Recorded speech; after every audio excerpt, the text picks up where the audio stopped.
Vayere Mara, plus connu sous le nom de Mara V, est un sculpteur polynésien controversé. Cependant, la controverse n'est pas issue d'une relativité d'appréciation de son talent, mais de l'oubli dans lequel il a été plongé depuis quelques années. Qualifié à tour de rôle de plus grand sculpteur que la Polynésie ait jamais connu, et de parfait inconnu, il a longtemps vécu de son art avant de sombrer dans l'oubli. Les œuvres de Mara étaient très prisées, et il était l'un des rares artistes polynésiens à pouvoir vivre décemment de son art.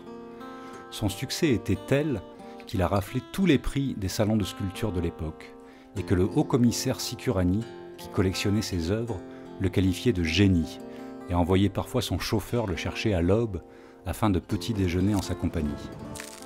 Mais Mara a mis un grand coup d'arrêt à cela à la fin des années 1970, en quittant la scène des concours, pour que d'autres noms surgissent de son ombre.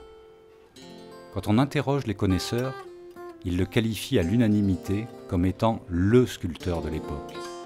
Il a d'ailleurs reçu des commandes publiques, ce qui atteste de sa notoriété, puisqu'il a par exemple été chargé par le président Francis Sandford de la décoration de la salle du Conseil des ministres de l'Assemblée de Polynésie. Le sculpteur était souvent sollicité pour son thème « La femme à l'enfant ». Il le déclinait sur divers matériaux et dans des esthétiques différentes, mais ses œuvres représentaient toutes une mère et son enfant, unis dans la matière. On peut distinguer son travail en deux parties. L'une consiste en un travail brut, qui est d'une force notoire. C'est là que réside son énergie créatrice.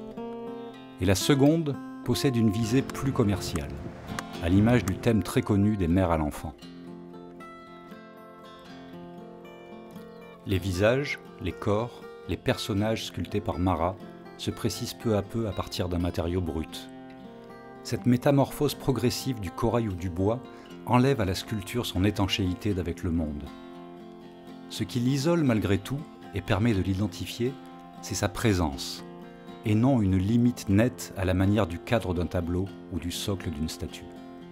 Le travail de Mara, loin de prétendre inventer à partir de rien, vient préciser un contour spontané, rendre lisible une intention de la nature, accomplir un mouvement inconscient du corail ou du bois en l'achevant vers sa destination.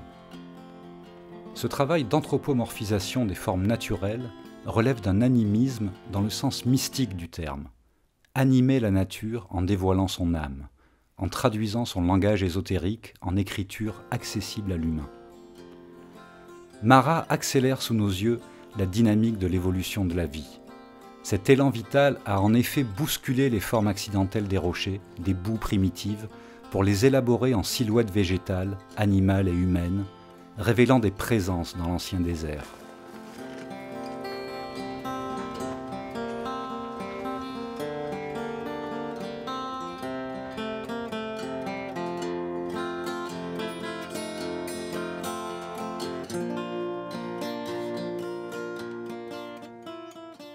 Entre le roc et l'homme, il existe toutes les étapes intermédiaires, occupées par les plantes et les animaux, mais aussi par les personnages mythologiques, fées, nymphes, qui relèvent à la fois des éléments simples comme l'eau, l'air, le bois, et de la manifestation de l'esprit.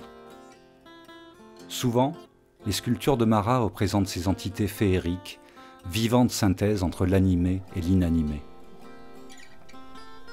Ainsi, aussi bien dans la forme, c'est-à-dire dans cette représentation de la naissance d'une présence à partir de la matière originelle, que dans le sujet, qui est souvent une représentation de personnages mythologiques, Mara nous signifie les liens qui nous unissent avec le monde.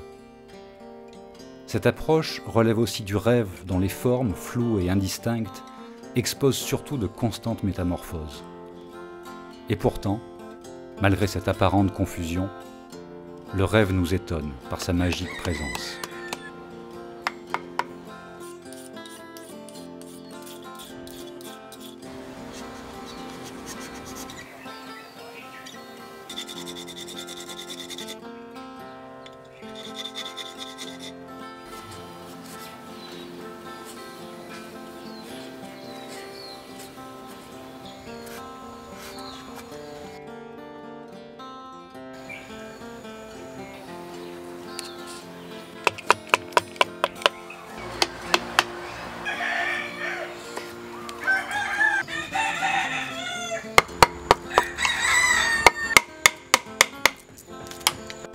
les sculptures de Marat ont cette dimension onirique qui associe le flou et la clarté. Nous retrouvons cette cohabitation de l'insaisissable et de la puissance évocatrice chez les personnages mythologiques. C'est pourquoi Marat cherchait, pour ses sculptures, des supports déjà allusifs, car il avait pour tâche d'accoucher l'invisible et non de fabriquer des leurres. Ces sculptures apparaissent ainsi comme des révélations, c'est-à-dire des dévoilements.